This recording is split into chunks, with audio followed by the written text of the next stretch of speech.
DNF Duel. JoJo's Bizarre Adventure All-Star Battle R. The King of Fighters 15. Multiversus. And Sifu. And the game award goes to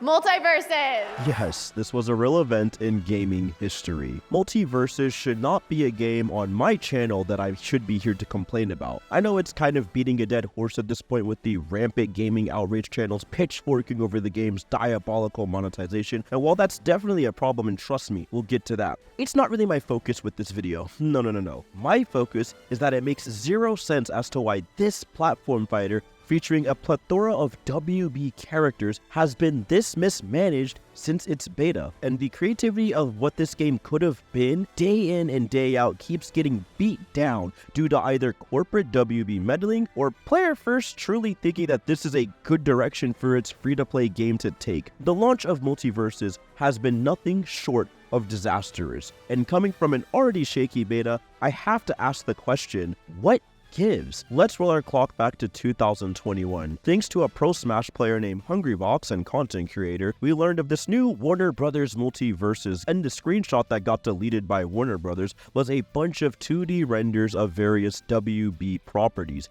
With the takedown of the leaks, it all but confirmed that WB was throwing their hat into the Smash clone space, and with the recent failure of Nick All-Star Brawl and many Smash players turning on the laggy netcode mess that has been plaguing Ultimate in 2020, to say this leak was a big deal would be an understatement. This wasn't just a scrappy indie team getting to work with a nostalgic IP, and that's no shade to Luminosity. They made the best of a really difficult situation. The difference maker is WB has capital in the game industry. They have a successful fighting game under their belt with the likes of the NRS Mortal Kombat and Injustice games, and the company they hired, Player First Games, had a lot of promise in the dev team. Many members were ex-Riot Games or Blizzard employees, so they had a strong grapple with the free-to-play marketplace, and had a good head on their shoulders on how to approach the fighting game landscape. Sure, it's just another platform fighter to many, but to competitive Smash or Brawlhalla players, this was the shot of the arm needed to finally get the ball rolling on competition in the space, and maybe, just maybe, let players switch off of their main game being Smash Ultimate. The hype for the league starts to die down a tiny bit, and that's when Multiversus starts its streak of, to be quite frank, not great marketing. The jump reveal trailer on November 18th, 2021 showcased the game while delving into what's going to make it stand out from other platform fighters on the market. Number one standout is it's a 2v2 centric game, where characters collide and collaborate with each other via movesets. Wonder Woman could lasso an ally and pull them away from the blast zone. Tom and Jerry could play hot potato with teammates, allowing Tom to lob Jerry at a teammate and set up for some tricky traps. Harley Quinn could equip allies with bat bombs.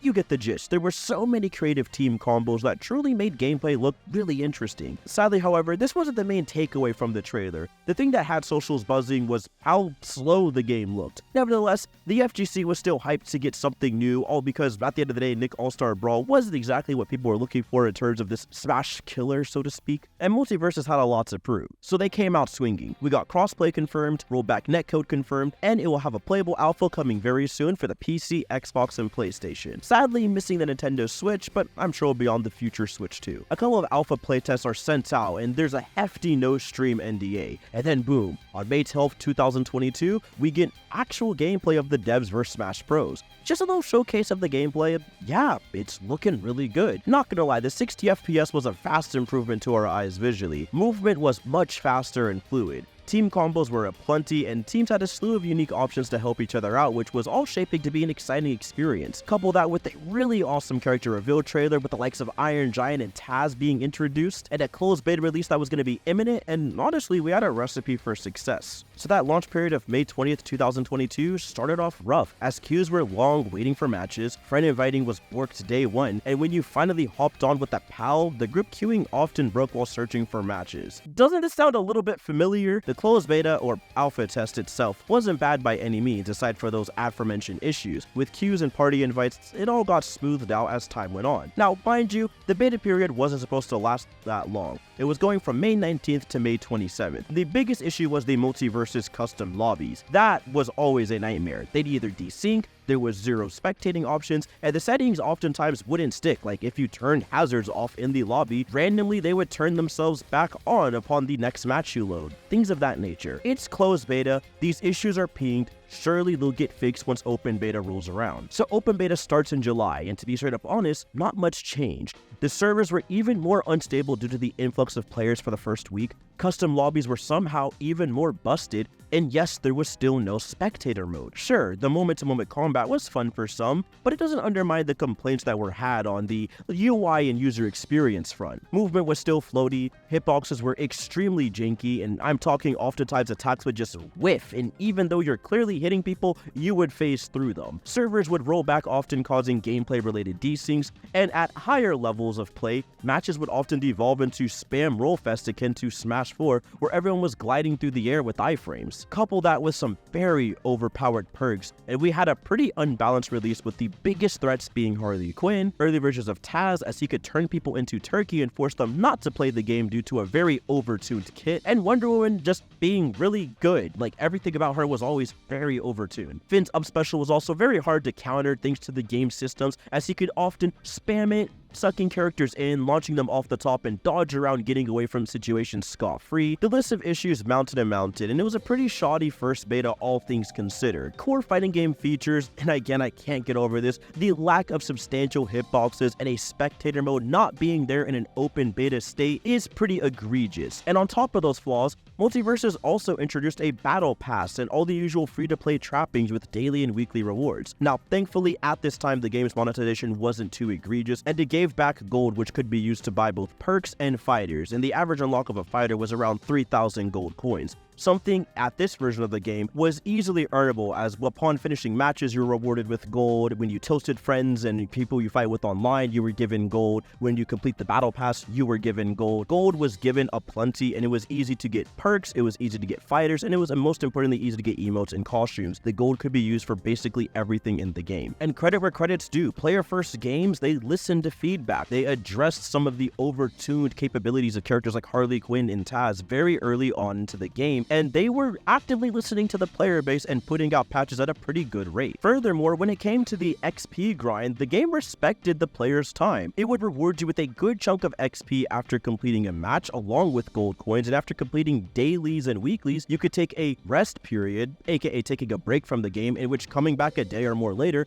you would be rewarded with rested XP, which was a bonus XP multiplier essentially that allowed players to not force themselves to grind over and over, but instead encouraged a healthy way to disengage from doom queuing and playing on tilt, as if you take a break, you are rewarded. And the battle pass was fairly easy to complete. It still took some time, don't get it twisted, but in terms of monetization and in terms of what they did to help the players take breaks, take time, and get the XP needed for the battle pass by having very strongly rewarded dailies and weeklies, all in all, it was a pretty good deal. To me, the game time that I spent felt like it was rewarded, so the glaring issues in terms of fighting certain matchups and characters never really got to my head. The community was also offering incredible memes, great tournaments, one of which I man being the Multiverse of Mayhem event, and Player First had an amazing, albeit slightly controversial Evo tournament. It was a fire tournament, and everything about Multiversus seemed to be firing on all cylinders. So why did it get delisted? Firstly, it was the content rollout. It started strong with the Braun dropping hot after Iron Giant and Taz, followed by Evo and a Morty announcement. While the new characters were cool, more and more issues started cropping up with the game. Lobbies that seemed stable at first started breaking more often. Stages were getting clowned on in terms of design. Many places like Scooby-Doo's Haunted Mansion, and a lot of stages having ceilings just way too low, when the walls were really annoying for competitive and casual fans alike. The hitbox issue was still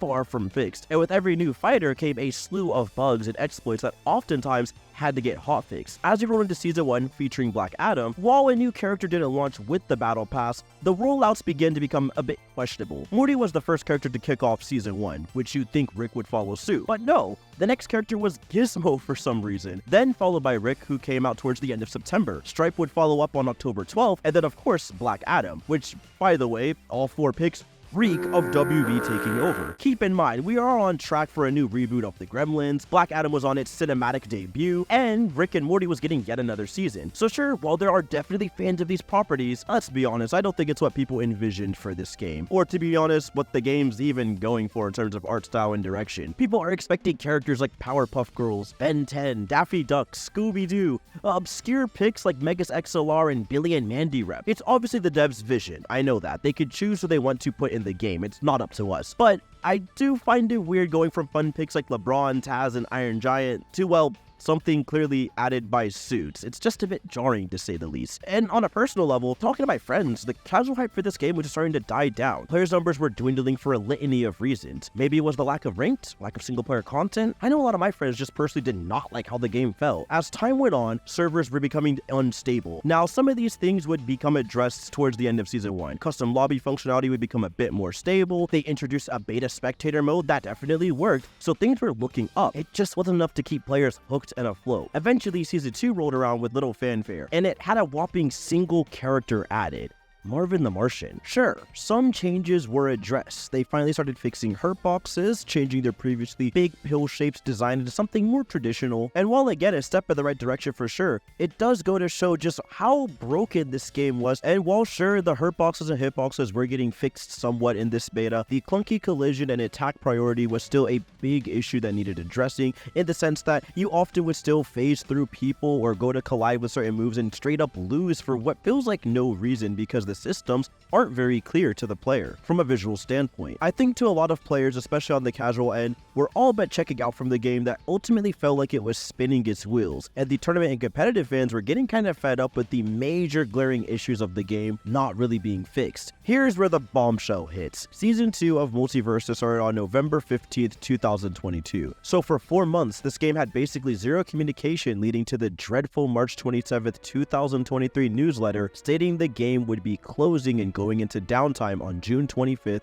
2023. Now, it wasn't all bad. The game would be getting substantial work done, which is a bonus. And while offline, the players would still have access to the lab and local multiplayer, which, by the way, would unlock all characters and perks for you to mess around with. This was an excellent choice. The game wasn't down completely per se, just getting a prolonged maintenance period, which I consider to be an amazing show of goodwill. As for the community response, it was sadly rough. I mean, this was a game people spent a good amount of money on, myself included, and the game straight disappearing with no sign of when it was going to come back wasn't a great look. And before people scream, "It's beta, what did y'all expect?" I really need y'all to understand that this was and still is abnormal to do in the current state of the game industry, and people had every right to be upset with this decision. Games like Apex Legends, Fortnite, Valorant, the list goes on, usually launch in beta and then roll into a 1.0 version, especially when money's involved. That's kind of been the norm for free-to-play AAA budget titles, which many perceived Multiversus to be. This wasn't a Nick All-Star Brawl situation where a small team was essentially sent to the gallows with a big IP. It was a team of experienced vets in the free-to-play space, course-correcting a game that needed a ton more work done to it, which was evident by a bleeding player base. No biggie though. Surely the game will come back sometime soon. It doesn't. It goes AFK for months, all while the social media for Multiversus is them posting about Happy Meals and cards you could get during a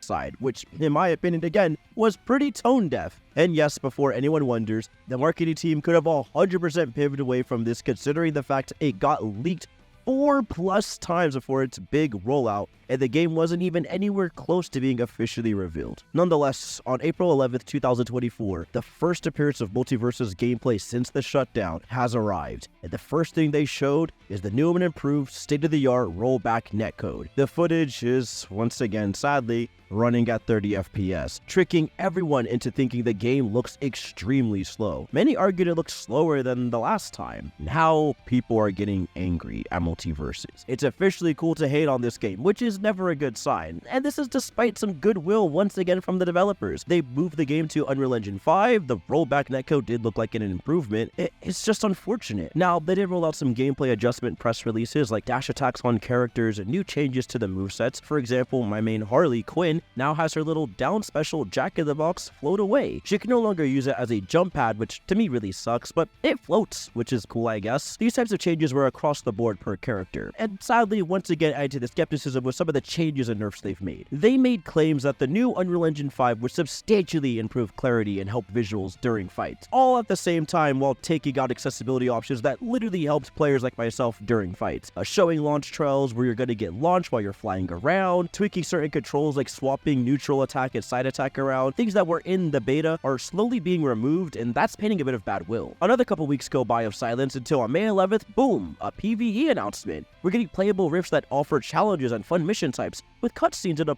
playable story. okay, that's kind of neat. Single player content is a good thing. And then they shoot themselves in the foot again, revealing there's 3 different currencies needed to progress. And I gotta say, that's feeling pretty mobile game-like. Surely it's all good though. We could earn a ton of it via the battle pass, so it should be okay. Oh, and the returning players get to transfer our fighters and costumes along with getting the first battle pass for free. This is exciting. Multiversus released out of beta in quotes on May 28th, 2024. Now it's time for me to systematically dissect why Multiversus is just not up to code as both a free-to-play and fighting game. The progression is flat out not fun. The game offers all of these aforementioned currencies that are earned throughout the battle pass progression and your fighter's level up progression. Then yep, they separated both the battle pass and fighter XP gain, which is a huge problem. In the battle pass, you are granted fighter currency, which can only be used to buy new fighters. They also grant perk currency and cosmetic goodies, but let's be honest, our main focus here is unlocking new fighters. Most of us are going to want to just grind the battle pass out like in Multiversus of the past, but here's where the game hits its first egregious roadblock. One that's definitely implemented from David Zaslav himself. That's right, the only way to gain XP from the battle pass is grinding those dailies and weeklies. Imagine if Fortnite didn't grant XP based off of your skill on top of those weekly and daily challenges. Most people would drop the game because that's beyond stupid. But here's Multiversus with one of the most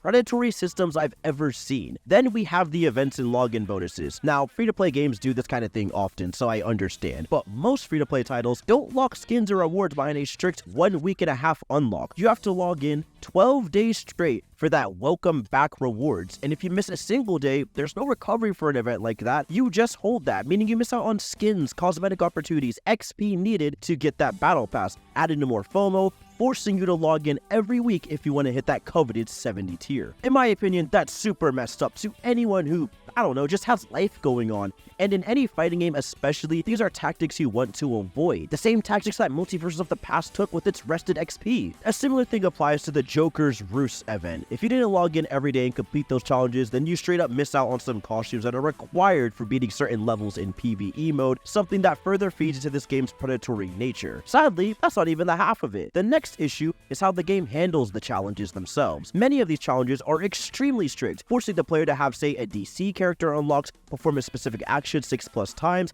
play as a certain character with certain tags such as an animated character or non-human. Y'all get the gist. On top of just locking certain event challenges behind unlocking certain characters which cost real life money or the aforementioned fighter currency. This creates a feedback loop in which everyone is kind of forced to choose carefully which fighters they can unlock. And if you have a main you want to play, it makes it so you kind of straight up can't. You have to switch off a class or character you're comfortable with for the sake of completing these challenges that you must do in order to level up. And before anyone asks, no, there's no point in spending the Gleamion on anything other than that next battle pass, seeing how fighters like Jason are going to be locked behind it. So let's say you grind the battle pass, and I mean grind. There's zero way to purchase your way to the front, by the way. What's the reward outcome? So you get 3,500 fighter currency, which is enough for, let me check my notes up, 1 old fighter? Yup, you do all that grinding and you won't even have enough to get anyone new introduced during that season pass on the roster. And if you join late, that's barely enough for 1 measly new fighter. How about the Gleamium output? Well, to be fair, it's 1k Gleamium, which is enough to buy back the battle pass if you pay for it, which, you know, is fair. Thankfully, the battle pass isn't the only way to gain currency for fighters. The other way is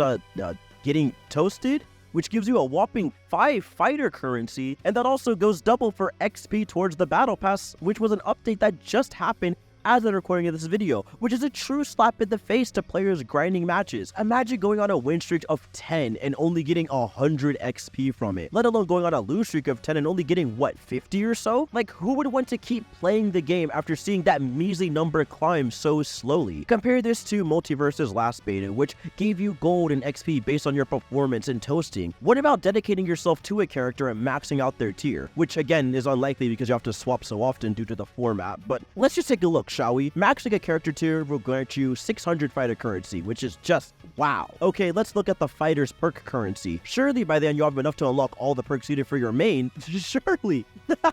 No! Even if you max out a character, you only make 3,500 perk currency, which is enough for a signature, maybe 1 team standard or strong perk. It is actually disgusting how much this game forces the player to grind in a competitive-esque environment. If a perk becomes meta, or the balance of your character changes as it will, knowing how frequently PFG updates the game, then you could be put up to the whims of fate depending on what you purchased. And unlike other free-to-play games, you have to spend a considerable amount of time grinding to get anywhere. If you accidentally choose or just like a low-tier character, then it may be currents for you. If you don't like the rotation of characters or can unlock certain people in time for your daily or weekly missions, then you miss out on XP and perk currency and a slew of other things needed, not just for PvP and keeping up with the whims of fate, but also for the PvE mode. Alright, that reminds me, to contradict myself really quickly, there is fun to be had in the Rift mode. I want to clarify that. Player-first games have made it some truly creative and challenging mission types that my partner and I found really entertaining. From shooting Joker down with tank missiles to breaking the targets akin to Smash, the entertaining card shuffle minigame, there's some fun sprinkled into otherwise repetitive and tedious game mode. But dog, the challenges the AI present, they're pretty bare bones and don't offer much of a challenge at all. And it oftentimes, in terms of mission structure, boils down to just beat the enemy down. And the game has only one boss per beginning runs from what we've observed so far. Runs that you're kind of forced to do because unlocking the extra difficulties takes both time and money. Introducing Multiversus gem system. Some of you may not know, but gems in fighting games is basically a death sentence. Don't believe me?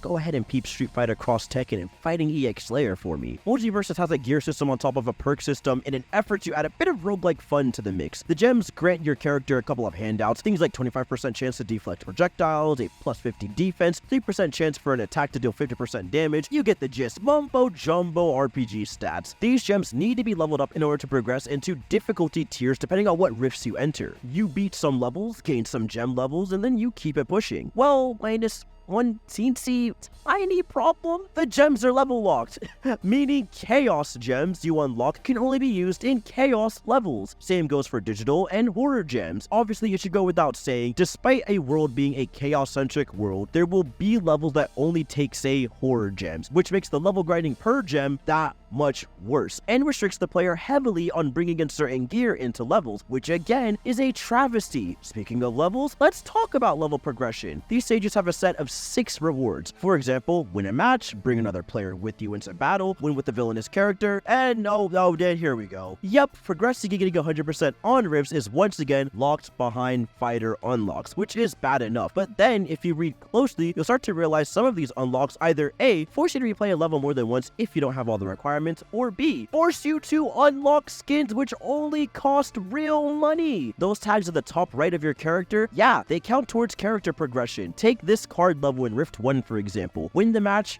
with the DC character, win with the detective, win with the villainous character, and bring another player with you into battle. Okay, that's ultra specific. Well, we can't choose Batman for this in one go, or Velma, because I mean, he's a good guy. He has no evil skin so far in Multiversus. Who else could be a detective who's villainous and a DC character? Oh, it's the Joker Batman Who Laughs skin. It's the Batman Who Laughs. You have to buy the skin to get it all in one go. That's literal Joker activity. Preying on players getting frustrated. They're preying on you investing in what could be your main as you go through these rifts. They're preying on you buying gem XP tokens so you cannot grind levels over and over for the gems, allowing you to reach that next difficulty tier. They know as much because they locked the extra difficulties away. Some even time locked it till July 10th. It's nasty work. Do you know how excited I was when I saw that we could unlock Agent Smith early? Early flashbacks to Sephiroth and Ultimate flooding my mind, only to realize it's not truly early and it's being gate-kept behind the strangest progression system I've seen in a fighting game. The Rift mode turns into basically glorified daily reward grinds. I'm not going to get into how games like this like to exploit mental health in the youth, but as someone who's a former gacha gambling addict, this stuff sucks to see. And yeah,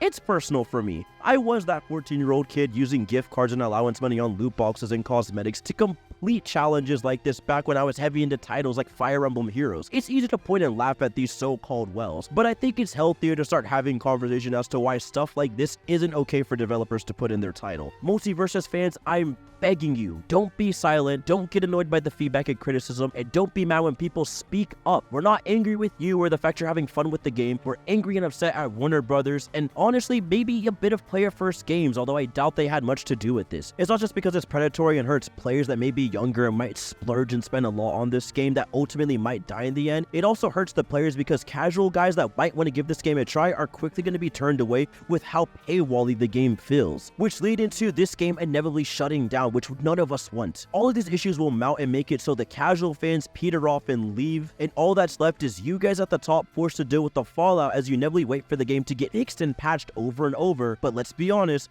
no fighting game should take these many patches to get to a state that doesn't feel like a janky mess, and if I'm being honest with myself and you guys, Multiversus has personally had way too many strikes. I don't want to wake up and have disdain for a brand new platform fighter featuring a ton of my favorite WB characters, okay? But we can't deny that Multiversus is specifically attempting to exploit younger players in that 10 to 15 age range and mentally ill adults like myself who may not have the training or impulse control not to buy these skins to progress a half-baked campaign. And while sure, we might have fun in the heat of the moment with some of these purchases, it's going to be sad to look back on these things if this game doesn't pan out, and it's going to doubly sting if these servers go offline. As for fighters purchasing, this one stings the most. First off, no, not all your cosmetics transfer. This was widely reported on by multiple players on socials and Player First Games themselves, said they're looking into it, and the same thing goes with fighters. I'm a player who purchased the deluxe founder of this game, so I have some tickets left over for when I was actively playing it. My plan was always to bank my tickets, save them for when I run out of currency, which for the most part I did. In the last beta, I was never forced to use my tickets. I often bought new characters with gold because most of the newcomers didn't really interest me, and I figured I'd bank for when the game has a season that really speaks to me. And while my tickets did transfer over to the launch,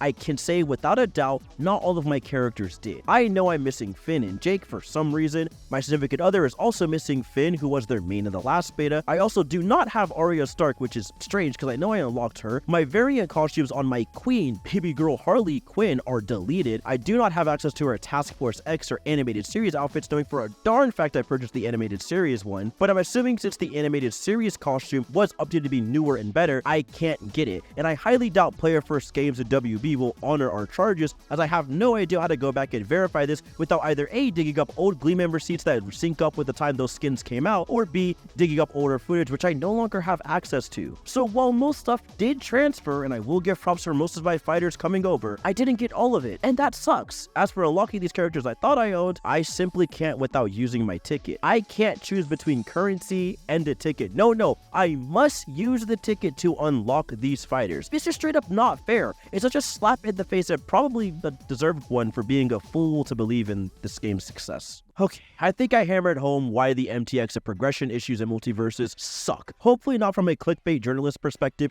from the perspective of someone who actively played, supported, and ran tournaments for this game that I truly found fun in its early days, and to certain extents and periods, I still find enjoyment in the gameplay. I think even the most diehards of MVS fans can shake hands and agree that it's just not great for the game long term, and I want it to succeed in a much more healthier way, tweaking some of these missions not be as predatory, taking away locked monetized routes in Rift mode, making challenges a lot more general and accessible. All of those would go a long way in making it so the game doesn't feel as predatory, along with just giving us a normal set of XP boost when you complete matches. Like, it shouldn't be 5 or 10, it should be a lot more, dude. With that being said, this next section is going to come from a place of personal enjoyment, and I have to say that Multiversus in its current state is a lot worse off and just not nearly as fun as it was in the alpha and beta test. The game's connection issues have gotten worse, with everyone suffering constant desyncs while queuing or while in matches. Not just that, even in Rifts, my partner and I couldn't escape the desyncs, which led to us beating levels, not getting rewarded, and forcing a restart of the level, which upwards would happen to 3 times. In PvP, netcode felt kind of worse at some points. Every movement, attack, dodge felt like I was fighting in quicksand, as all my inputs got eaten and absorbed. This was discovered to be on top of laggy servers, and netcode woes. The game performs in a 30-frame input buffer. I don't have to explain why this is beyond stupid. And now offline's affected because of this 30-frame input delay. You don't even get to unlock all the characters. Well, why'd they change that? It makes no sense that in local multiplayer, you don't get to unlock them all. And I don't even think this is a WB decision. I should think it's PFG forgetting to check a box to unlock all perks and characters for local multiplayer, assuming that people wouldn't invite their friends over for the release of the hotly anticipated new platform fighter. Now sure, as of June 6th, they let you train against all fighters without the need of an unlock, but the same energy needs to be applied to places where it matters. Speaking of matters, how is it that Multiversus had a working spectator mode in the last beta, and on the full launch of the game, it's gone? Where did my money go? Was it all spent to make the rifts and shops as grindy and carefully crafted as possible, but they didn't have time to, let me check my notes here, have basic lobby functions? Do you see why I get so upset with this game's everything? Everything felt like it was designed around progression and nickel and diming the player, yet basic features like local multiplayer and spectator mode don't exist. Again, I'm asking the community, why is everyone just okay with this? How are we even streaming brackets? We basically have to rely on the hunch that every player can live stream a run, and that's whack and unfair to all involved. Gameplay as a whole is still not fun in its current state to me. The frantic pace has been slowed down to a bit of a crawl, thanks to the input delay and higher hit stun, and as for 2v2s, my preferred mode, they sadly took out a ton of perks per character, reducing a lot of the inspired combinations from top level play. Now the meta has basically devolved and revolves around basically everyone fending for themselves, as there's only one team boost per perk now, which really takes away from the whole point of the original concept of the game. Furthermore, the game removed the support class, you know, what Velma and Rhyndog had, and with the game's addition of Jason and Joker, it's clearly pushing for more of a 1v1 approach, and I gotta ask, why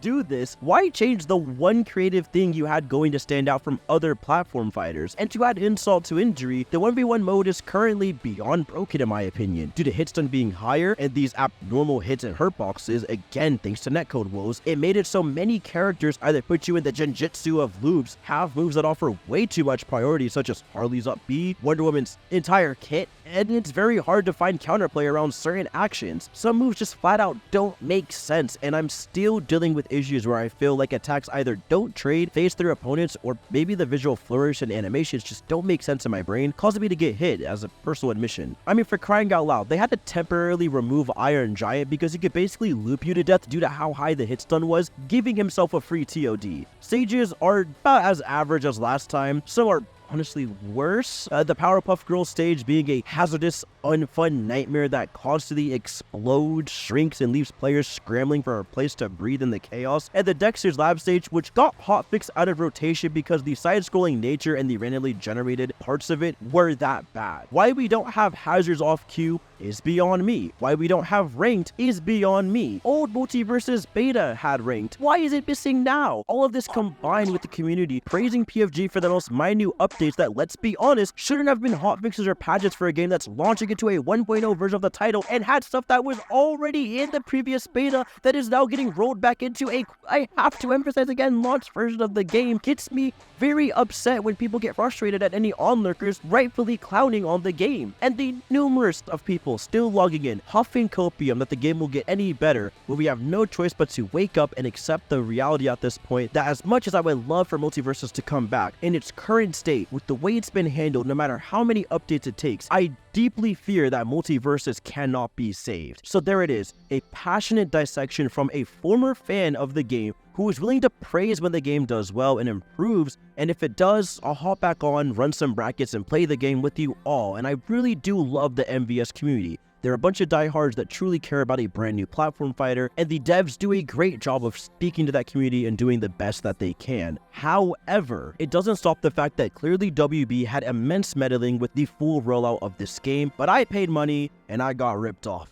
And you can guarantee I'm gonna be a little bit loud about how I got done dirty, because that's what the current state of the game feels like. A never-ending beta test where the devs and higher-ups constantly look towards the exploited community, begging and wondering what they need to do to improve, when all they had to do was delay the game to this fall minimum and implement a simple quality of life change such as toned down MTX system, a plethora of single-player rifts on launch and not these random daily time-gated ones, 3 new characters to progress through being Agent Neo, Jason, and Joker, and fixing and fine-tuning that netcode with maybe a closed alpha test or two. And also, please add a gosh darn spectator mode. I can't believe we don't have that, man. Oh my gosh. And that's all for me. If you like this video on Multiversus, please leave a like, comment, and subscribe down below. And my name's Young Falcon, and I gotta say,